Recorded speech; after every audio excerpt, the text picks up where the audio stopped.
Hola, hola, ¿cómo están? Bienvenidos a otro encuentro más en esta comunidad.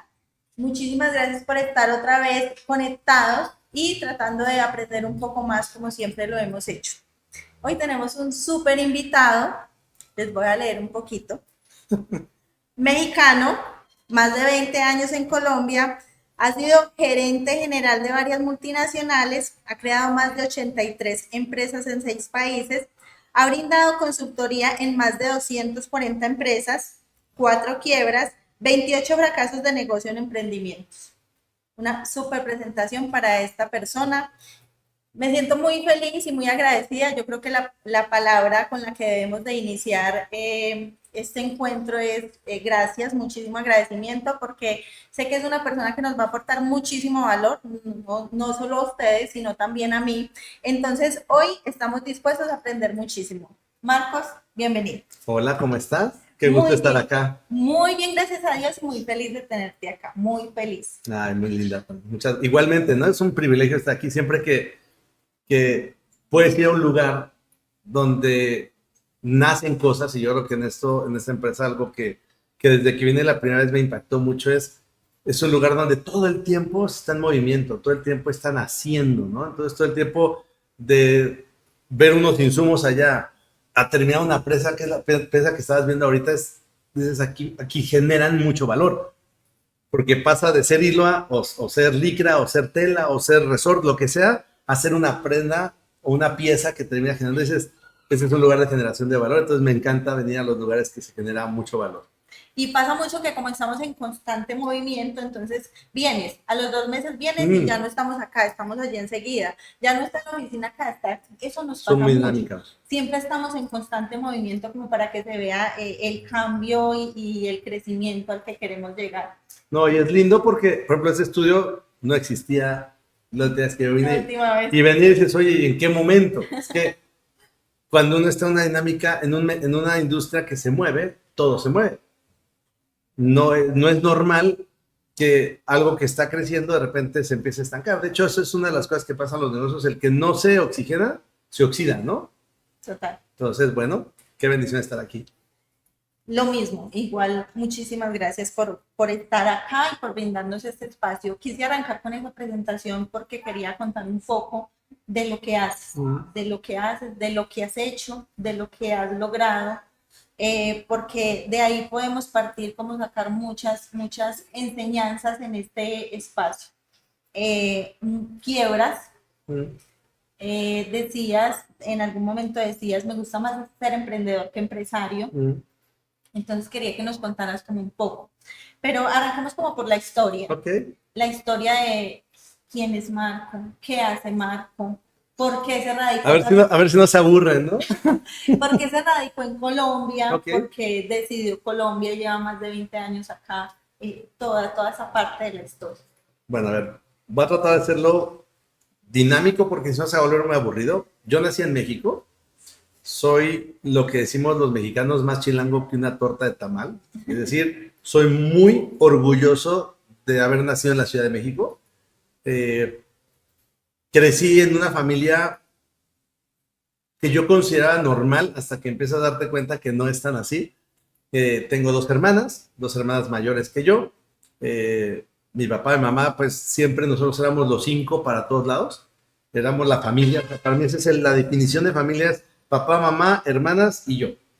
A mí siempre me tocaba ir en medio, en el asiento de atrás en el carro, porque mi hermana siempre agarraba la mayor en la ventana y la otra, pues, Marco en medio, entonces era mi posición natural. Era el más chiquito, mi hermana mayor era muy grande, mi hermana me llevaba siempre 5 años la mayor, y la de en medio, que es como mi mejor amiga, me lleva 2 años y 2 meses. Y con ella fue con la que crecí prácticamente toda mi infancia.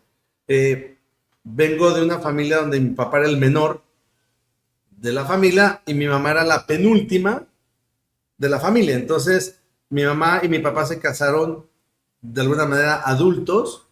Para ese momento se casaron en el 70, pero mi mamá tenía 30 y algo años y mi papá 30, o sea, los dos eran más de 30. Casarse de más de 30 era no normal, era ya grande. Entonces, yo crecí en una familia por parte de mi mamá, 6 hermanos, o 6 hijos por parte de mi mamá, por parte de mi papá eran 3 hijos, Tuve abuelos por parte de mi mamá, abuelo y abuela, por parte de mi papá solo abuelo. Mi abuelita murió antes de que mi papá se casara.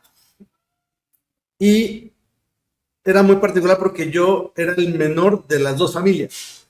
O sea, de parte de Lezama, que eran mis papás, pues mi papá era el menor, mi tío mayor tenía 3 hijas, mi tío del medio tenía un hijo y una hija, y mi papá tenía 2 hijas, y luego nací yo. Entonces, veníamos de una, mira qué chistoso, nunca la he analizado así, veníamos por parte de la familia de papá, yo venía con mucha presión, porque mi abuelo, que quedó huérfano a los 5 años de edad, 6 años de edad, para él el prevalecer el apellido era muy importante. Entonces, yo creo que él se sintió muy feliz. Claro, porque ese se quedó huérfano, dijo, yo tengo que hacer que no muera el legado. Y él, yo creo que al principio se sintió súper orgulloso, ¿no? Porque tuvo 3 hijos, dijo, ya, coroné con alguno de los 3, Oscar, Miguel o Marco, que eran mi papá, ya con esos tengo 3 hijos, ¿no? Ya logré que la familia, el apellido existiera. Y de repente aparece mi primer tío con 3 mujeres. Luego aparece mi otro tío con una mujer, y luego mi papá con una mujer, ¿no? Mi abuelita se empezó a sentir. Y a mí me decían, o sea, yo me acuerdo de niño, me decían, es que en tus manos está que el apellido prevalezca. Entonces, ¿por qué me tenés esa presión desde chiquito, no? Entonces, esa es un poquito la historia de mi papá. Por lado de mi mamá, mi abuelita y mi abuelo eran de Guadalajara.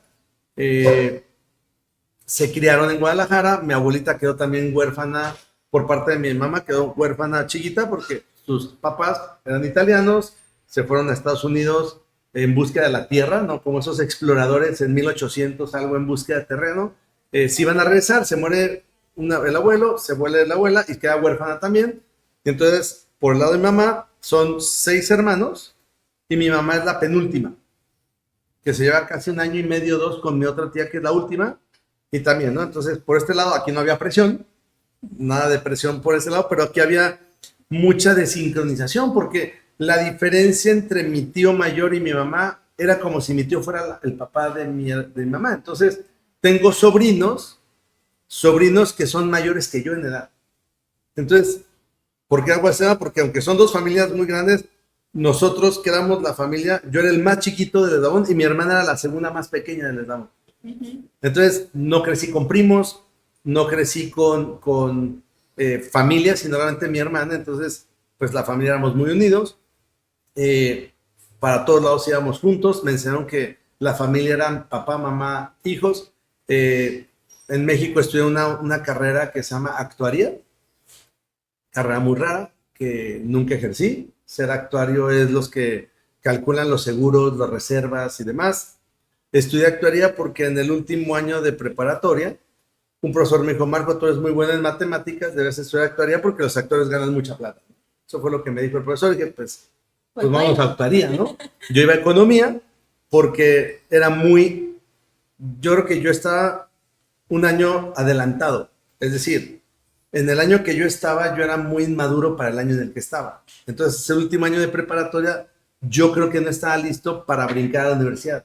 Lo mismo me pasó en la secundaria, lo mismo me pasó de primaria a secundaria, también tuve problemas el primer año, de secundaria a preparatoria también tuve problemas el primer año, y de la universidad, de preparatoria a universidad, tuve problemas 2 años. Los 2 primeros años no estaba listo ni emocional ni intelectualmente, por decirlo así. Yo nací en julio, entonces creo que entraba al año anterior, no al año siguiente. Ajá. Y yo creo que esas son de las cosas que cambian mucho. Entonces, tuve una infancia muy bonita. Tengo muchos recuerdos muy bonitos. Sí me daban muy duro. Mi papá no se educaba. Me parece muy curioso algo. ¿Qué? La profesión de su papá. ¿En qué influye? Nada. Mi papá había estudiado ingeniería industrial, no, ingeniería mecánica. No terminó, o sea, hizo la carrera, pero no se tituló porque en ese momento, cuando él terminó, tuvo un problema con un profesor. Y luego, cuando fui por el título, fue cuando hubo un movimiento en México que se llama el movimiento del 68, que fue un movimiento universitario en CEU, que fue donde él estudió, y se incendiaron un montón de documentos y él perdió todos los papeles. Nunca se pudo titular. De hecho, era una cosa que mi papá, que lo tengo que decir, me inculcaban desde chiquito. Si vas a hacer algo, termínalo. Esa fue la enseñanza más grande que tuve. Creo que eso es importante traerlo a colación porque muchas de las cosas que han pasado ha sido por eso que me improntaron. ¿Quieres hacer algo? Te apoyamos, pero hasta que lo termines. Entonces, la primera decisión difícil que tomé fue a los 5 años de edad, porque mi papá era instructor de karate. Eso es lo que me parece muy Mi curioso. papá, Uno cómo crece con un papá que era instructor de karate. es complejo porque para los ojos de los demás era el hijo del sensei. Y no sé si pensaban que por ser el hijo del sensei era más fácil. Yo sabía que a mí me exigían más. Lo más difícil. O sea, Claro. era más difícil porque ser el hijo del papá tiene también la presión. Y estaba mi hermana que ella estaba haciendo karate, entonces como ella entró a hacer karate, a mí a los 5 dije yo quiero hacer karate. Y me hicieron una pregunta, me dijeron, bueno, tú vas a hacer karate, pero no te vamos a dejar hasta que no seas cinta negra. Pues yo a los 5 años dije, sí, sí quiero, pero no, piénsalo, y me dejaron empezar a los 6. Y empecé a los 6. Terminé cinta negra a los 22 años, porque en karate que yo hacía no existían niños cintas negras. No existía, era cinta negra, cualquier cinta negra puede pelear con cualquier cinta negra. Entonces no existe un niño de 12 años peleando con un señor, no hay razón, no existía. Entonces, para niño te tardabas el doble de tiempo que de adulto. Un adulto tardaba más o menos 6 años, 6 a 7 años en ser cinta negra. Yo tardé más o menos 14 años en ser cinta negra, porque empecé desde niño. Entonces, era muy curioso porque la disciplina era muy fuerte en el tema de mucho respeto. Por eso todo lo que arrancas, terminas. Me apoyaban en todo. Hice todos los deportes. Jugué fútbol americano, jugué fútbol soccer, todo. Y siempre había apoyo. Pero la parte de mi papá, yo me acuerdo de varios recuerdos de los como 4 o 5 años. Él fumaba mucho. Cuando yo tenía esa edad, fumaba mucho. Había muchos, eran 3 cajetillas al día lo que él fumaba. Mucho. Sí, pero era algo raro. Hoy en día lo veo raro porque él hacía deporte, era karateca, pero fumaba. De repente de un de otro dejó el cigarro. Él tuvo una experiencia con Dios muy en su vida. Él tenía gota, que era como ácido úrico, creo que en la rodilla, entonces él no podía dormir acostado, sino tenía que dormir sentado. Y de un momento a otro ya pudo volver a dormir acostado. Entonces eso cambió mucho la dinámica en mi casa. Desde los 5 o 6 años siempre fue un papá presente, pero ahí cambió mucho lo que hacíamos. Siempre éramos juntos, entonces era karate, era esencial, pero empezó a aparecer algo que era la iglesia desde chiquitos. Entonces empezamos a ir a una iglesia, a otra iglesia, a otros lados, hasta que después lo que terminó siendo mi papá era más ir a donde estaba la gente más necesitada. Entonces íbamos mucho a cárceles, íbamos mucho a orfanatos, ancianatos, íbamos mucho a lugares de rehabilitación para drogadictos, íbamos mucho a lugares donde había drogadictos, a parques y demás. Esto era buscando llevarle a esa gente esperanza y demás, ¿no? O sea, no era un tema, al principio sí eran muchas iglesias y la iglesia era muy fanática, era muy ahí, y luego la parte más de siempre estar ayudando a las personas. Entonces, esa fue mi infancia, sí era mucho servir, creo que ahí está. Entonces, primero terminas todo lo que arranques. Y cuando estudié la carrera, me costó mucho trabajo realmente entrar al ritmo de la carrera. Los primeros 2 años yo era todavía muy adolescente, aunque tenía 18 años, no era adulto, porque no era consciente. Entonces, me costó mucho trabajo entrar a una universidad muy complicada. De hecho, el rector de la carrera que yo estudiaba una vez dijo que no estaba listo. Pero el papá dijo, pues, me hizo un compromiso. Él se compromete a que va a acabar en 5 años, porque es lo que duraba la carrera. Y fue muy, muy particular porque los primeros 2 años casi me expulsan de la universidad.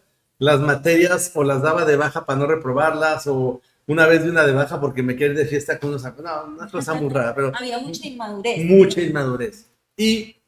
Pero al segundo año de la carrera, como que me cayó el 20. Dije, pues esto es mi futuro. Dije, y yo prometí que iba a acabar en 5 años y hice algo que no sé si alguien más lo ha hecho, pero dije, yo necesito regularizarme y voy a aprovechar los veranos que hay para meter las materias que dan en veranos, porque yo quiero acabar en 5 años. Y terminé en 5 años. O sea, terminé la carrera, entré en el 95, terminé la carrera en el 2000, pero terminé muy desgastado. Porque aproveché todas las vacaciones de verano que había para meter 2 o 3 materias y poder buscar cómo cuadrar todo para que a los 5 años yo terminara. Que yo no puedo permitir terminar porque yo hice una promesa de que yo le iba a mostrar que a los 5 años iba a terminar la carrera. Entonces, en el último año de la carrera, yo estaba, en el último año, en el último semestre, yo estaba un poquito como con una incertidumbre porque no sabía qué quería hacer. Sabía que no quería tener actualidad, no quería irme a una aseguradora, no quería irme a un despacho, eso no me gustaba.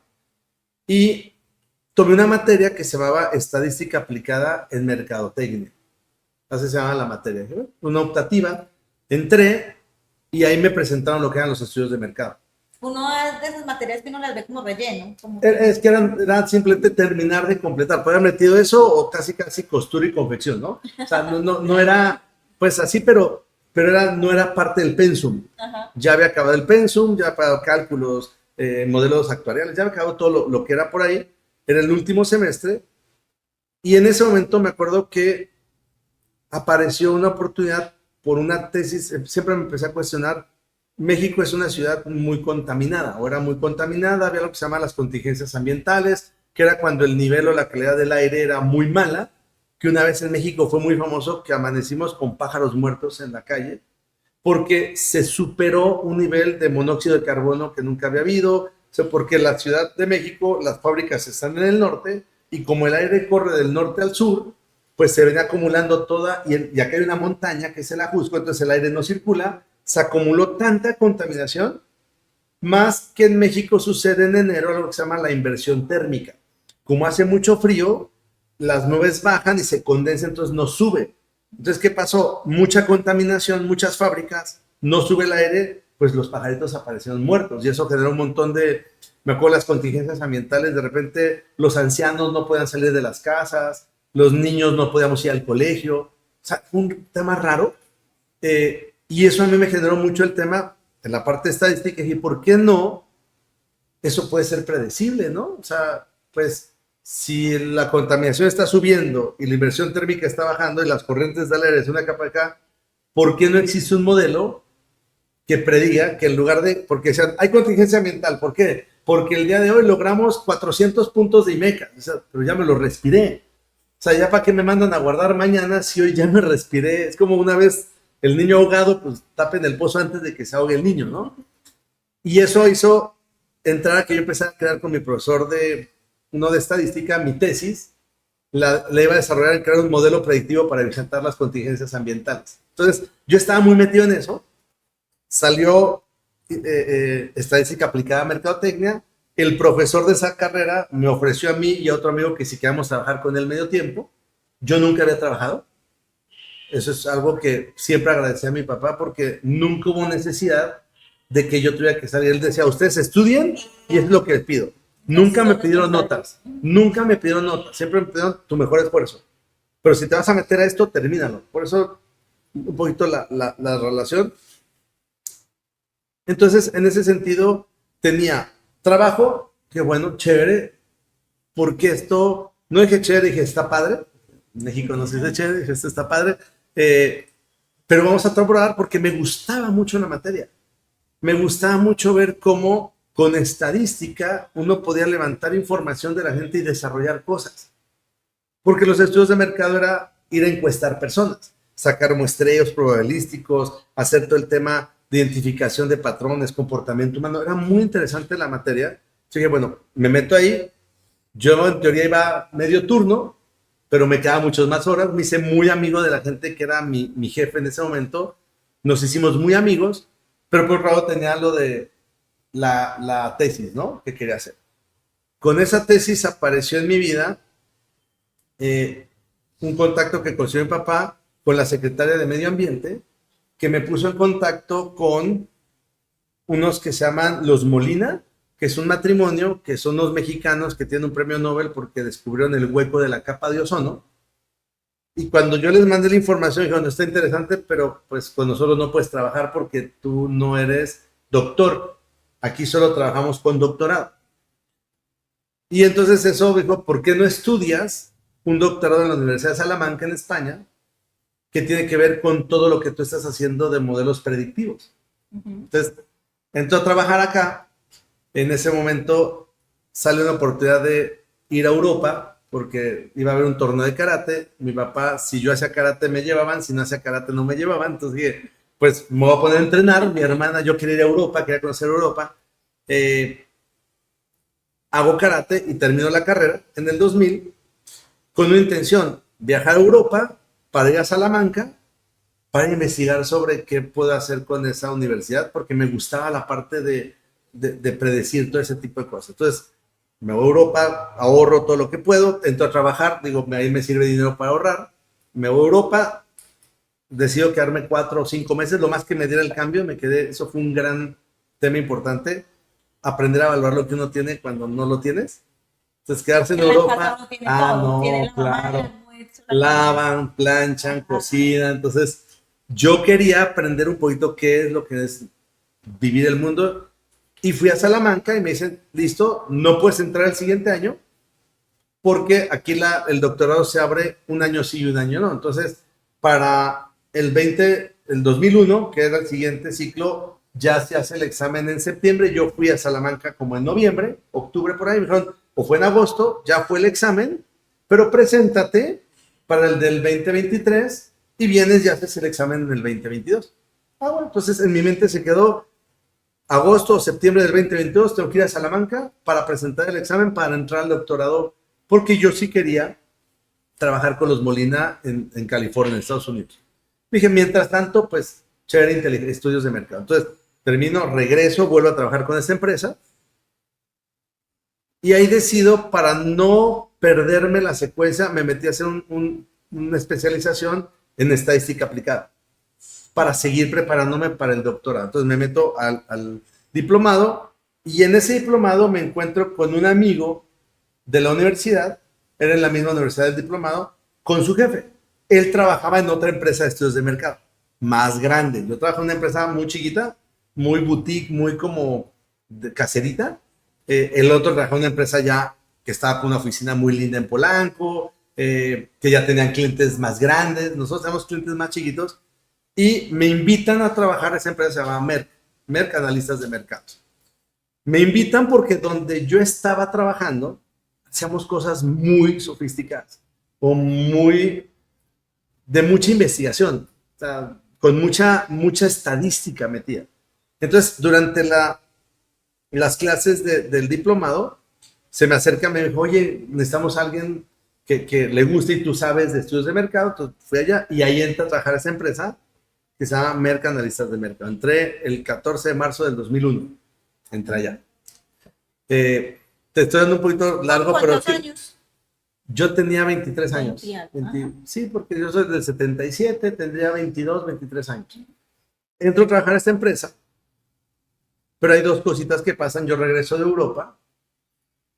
Después de 5 meses, llego y digo, si yo no aprendo lo que es pagar este estilo de vida, cuando yo me case va a ser un desastre. Porque yo veía a mi hermana mayor, que se había casado muy joven a los 18 años, y había cosas como que no... Claro, porque es que uno pasas de no pagar nada a tener que pagar agua, luz, renta. O sea, entonces yo regresé con esa sensación, ya no puedo estar en mi casa, y hablé con 2 amigos y nos fuimos a vivir entre los 3, montamos un apartamento. No me alcanzaba sino solo para pagar la renta, la gasolina y la comida, no, nada más.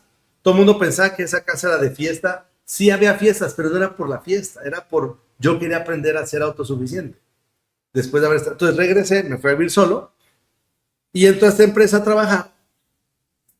Y ahí es donde cambia un poco todo el esquema. Más o menos en julio, agosto del 2002, se acerca el dueño de la empresa que se llama Marcelo de Fuentes, con el que era el jefe.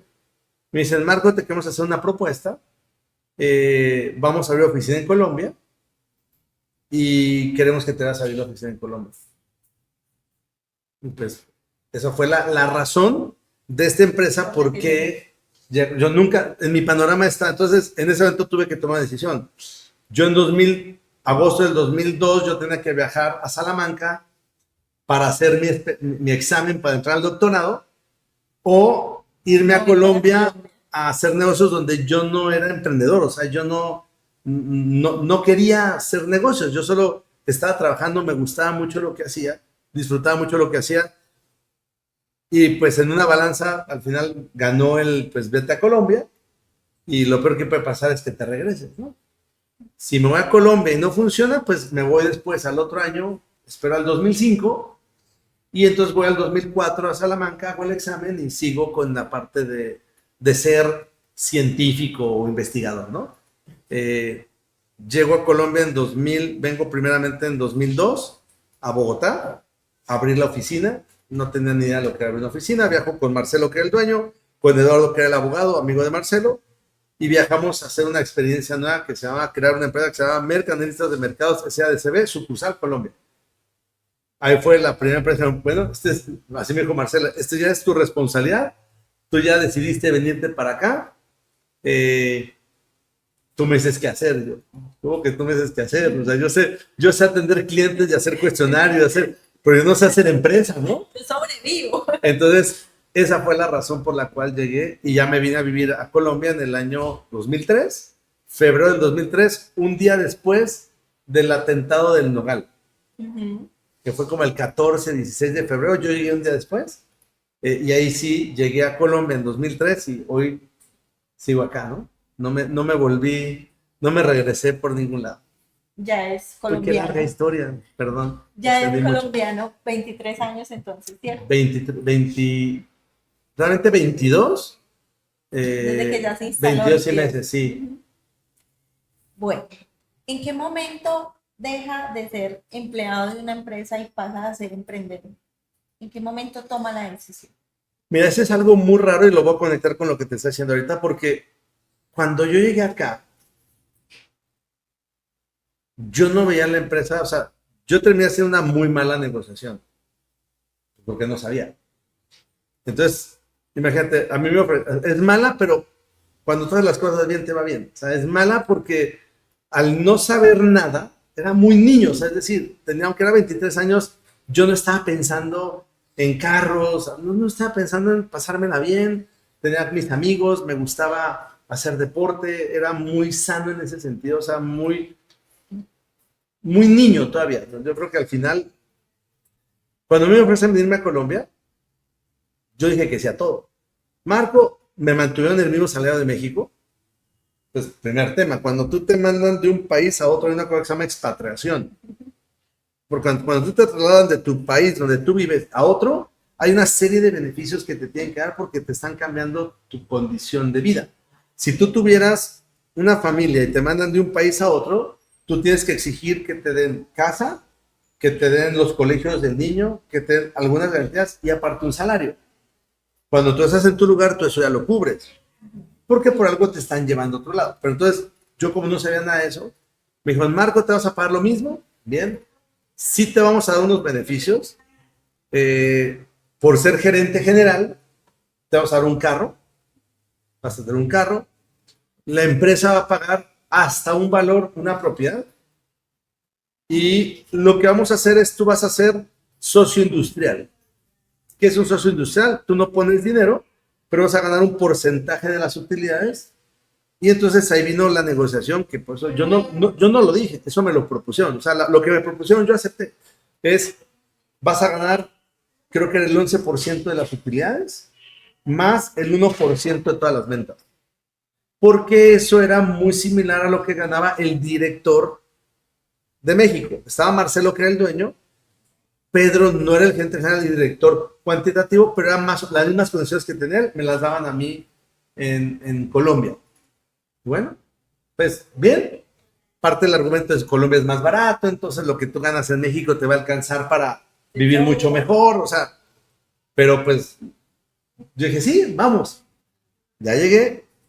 Entonces, yo creo que en ese momento, sin yo darme cuenta, me cambió el chip, porque tú no puedes ser empleado de algo que tú creas.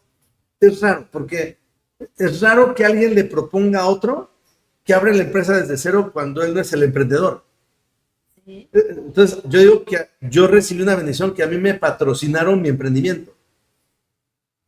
Porque no existía nada, ni YouTube, ni Facebook, ni Instagram, no existía nada de dónde aprender cómo emprender. No existía nada. Entonces, yo llegué y empecé a replicar todo lo que tenía de la empresa donde yo venía de México. Pues la primera persona que contraté fue, no, había entrevistado a un par de personas en México que eran personas que había metido en mi cargo, pero la primera que yo contacté ahorita se llama Rubiel Aragón, y fue para que fuera la directora de operaciones. ¿Qué le preguntaba yo al director de operaciones? Pues lo que yo veía que pasaba en México. Entonces yo llegué a ser el gerente general de una empresa que no era mía, yo era socio industrial, y entonces para mí eso fue mi emprendimiento. Lo único que yo hacía es que me mandaban dinero y yo me tocaba ver cómo hago que ese dinero rinda y cómo vendo proyectos para que me den más estudios. Entonces, yo sin querer, ahí cambié mi chip, no consciente, sino muy fortuito, ¿no? Por algo muy fortuito, ahí fue donde cambió. Entonces yo desde que llegué acá, siempre empecé a ver que el negocio dependía de lo que yo hacía. Entonces ya no era en el otro lado donde me pagaban mi quincena, sino que acá ya era yo el que pagaba las quincenas. Sí, entonces yo creo que implícitamente me cambió el chip ahí de ser empleado a ser emprendedor, ¿no? Entonces, ¿cuál fue el primer emprendimiento? Mira, mi primer emprendimiento fue cuando yo tenía 15 años. No lo quería hacer yo, lo quería hacer mi papá para mi hermana y para mí.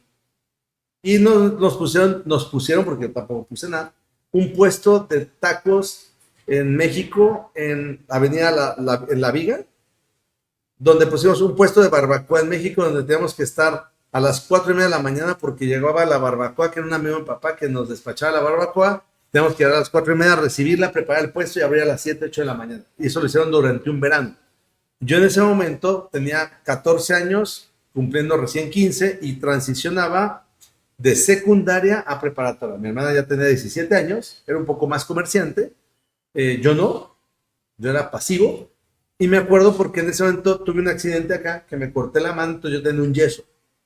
Entonces yo tenía solo una mano libre, la otra mano la tenía enyesada. Entonces ese fue un emprendimiento. Nos quebramos a los 2 meses porque nunca, el negocio perdió dinero todos los meses.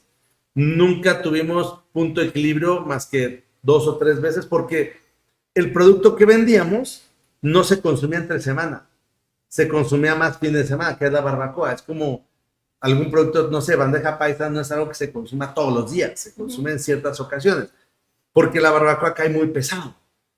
Entonces, uno no come barbacoa entre día porque se tiene que ir a dormir si comes a mediodía. Entonces, y nosotros los domingos siempre íbamos a temas de la iglesia, entonces no abríamos sino solo sábado. Entonces, los demás días, de lunes a sábado que abríamos, vendíamos más el sábado y el domingo, que era el día que se vendía, no abríamos. Entonces, un negocio más desincronizado. Ese fue mi primer emprendimiento, que es quebrarse vendiendo tacos en México, ¿no? Ese fue mi primer emprendimiento. Y de ahí, ya cuando lo lleva un poco más formal, más serio, más Bueno, este es mi emprendimiento. El primero, que por cierto, que ya fue que fue Mercanalistas de Mercados S.A.D.C.B., aprendí que se tenía que constituir una empresa, que tenemos que registrar la Cámara de Comercio, que tenemos que abrir el PRENIT, después del PRENIT el NIT, luego el RUT, y todo eso ahí aprendí con esta empresa.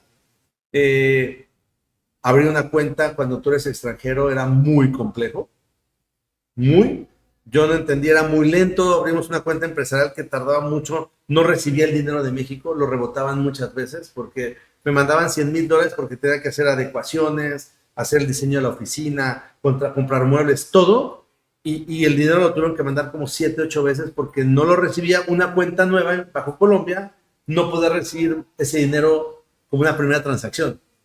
Entonces a mí me tocaba operar con mi tarjeta de débito de un banco en México, y yo iba todos los días al cajero a retirar dinero. Ahí me mandaban mi salario y yo agarraba mi salario y con eso decía, pues, o gasto o mejor con eso hago un estudio. Entonces yo arranqué con todo el dinero que me entraba por ahí, empecé a hacer estudios sin tener la oficina y sin tener nada, pero ya tenemos la empresa constituida. Entonces, y fue un estudio con Nestlé, arranqué a trabajar muy fuerte con Nestlé. Entonces, el primer emprendimiento raro fue ese, que no lo pagué yo, lo pagó otro, pero ese emprendimiento fue la base de todo lo demás. Ese fue como el principio, fue 2003, Mercanalistas de Mercados. Después nació otro que era Mercanalistas de Mercados Venezuela, que ese fue en el 2004, finales de 2004. Luego ahí nació otro proyecto ya a título personal con un amigo que conocí en Nestlé, que montamos unos tacos kebab. Él era un alemán que venía de India y llegó a Colombia, él manejaba Maggi, era el responsable de la marca Maggi. Nos conocimos, nos hicimos muy amigos y montamos un tema de kebabs, que son como el trompo ese de carne que le cortas, que como en Alemania se hacía mucho, le pusimos Mac Kebab, porque era Marco, Angélica, que eran nuestras socios, y Cornelius, por eso era Mac Kebab. Y pusimos un puesto enfrente de la Javeriana y luego pusimos otro en la 85. Y ese fue mi primer emprendimiento, donde yo daba más temas, ideas de costos, yo organizaba todos los costos del producto, pero lo operaba Angélica, que era la otra socia que estaba ahí. Ese fue mi primer emprendimiento fuera de analistas de mercados. Donde lo decías y me pareció muy curioso que decías, prefiero ser emprendedor que empresario. ¿Por qué? ¿Por qué después de tener un recorrido tan largo llega a esa conclusión? Porque, mira, mi predominancia, yo soy muy creativo, muy creativo. Y los emprendedores tenemos algo en común, nos gusta crear, pero no nos gusta operar. Somos pésimos en operación, porque nuestra predominancia, que es el frontal derecho, que es donde está la creatividad, la exploración, la innovación, la intuición, está totalmente desconectada de lo que es la operación, el control, la administración, el método.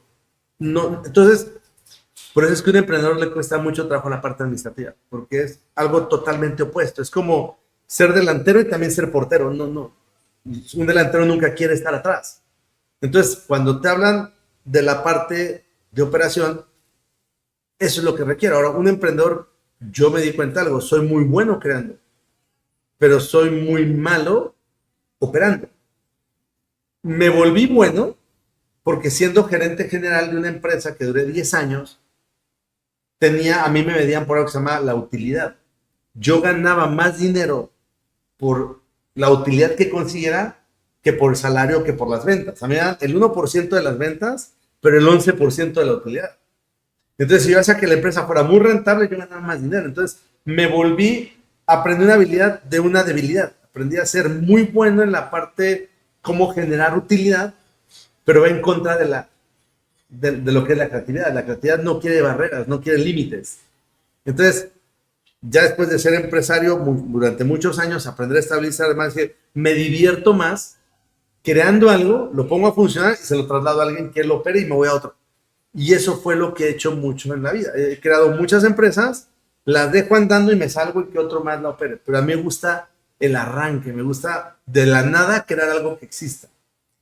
Cuando dices la dejo como andando, ¿hasta qué punto del camino? Porque nosotros como empresa iniciamos como un emprendimiento, sí, pasamos a ser empresa, pero resulta que el cambio de emprendimiento a empresa es muy duro, por lo menos para mí fue muy duro, cuando usted tiene que montar la estructura y usted montarla ya estructura y procesos es un lenguaje totalmente diferente. Entonces, ¿en qué momento la sueltas? ¿En qué momento la dejas andando? ¿Le alcanzas a montar toda la estructura, procesos y después ya camina solito o hace solo la parte creativa? Mira, de lo que yo he hecho normalmente, cuando yo la creo y la suelto, muy posiblemente se muere. Porque el ADN que trae, es como un bebé.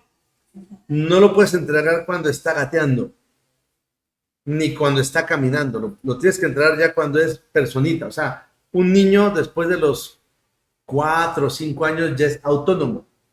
¿Qué es? Ya le dices, vístete y ya se viste. Ya va al baño solo, ya dice cuando tiene sueño, cuando tiene calor, ya habla, o sea, ya se manifiesta. Es lo mismo que los negocios. Yo creo que los ciclos son muy parecidos. Por eso, un negocio tarde o temprano va a pasar por una etapa que se llama el Valle de la Muerte. Siempre. Todos los negocios van a pasar por ahí.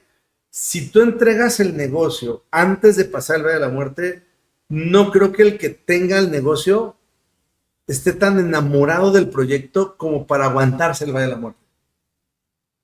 Entonces, si tú no entregas el negocio después del Valle de la Muerte, normalmente se va a quedar en el Valle de la Muerte.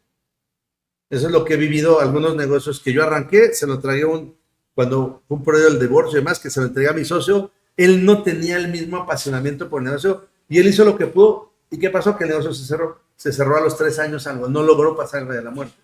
Entonces yo creo que el proceso, más que el tema, es lograr pasar ese ciclo que es cuando empiezas a contratar personas, cuando empiezas a ya no pensar en ti, sino en colectivo, cuando tú ya dejas una empresa medianamente ya en punto de equilibrio, creo que ese es un buen momento para entregar la empresa. Antes es muy poco probable que sobreviva, ¿no? Entonces, lo que hago es trato de llevar a la empresa a ese punto y ahí ya, ahorita lo que yo soy feliz es paso ahí, estandarizamos algo y vámonos al que sigue y ya dejas eso con un dinamismo que obviamente va a sentir la ausencia, siempre, pero ya es suficiente. O sea, un niño a los 6 años, si ya el papá no está, ya el niño tiene 6, 7 años, ya el niño tiene los valores inculcados, o sea, ya está improntado ahí. Ya por más, aunque llegue alguien y lo eduque, ya trae la esencia, ya está literalmente como organizado, ¿no? Ese es como el proceso en el que he hecho de todo, he dejado negocios muy rápido, he entregado negocios a la mitad, he entregado negocios y sé que si no es después del Valle de la Muerte, es difícil que el negocio siga adelante, ¿no?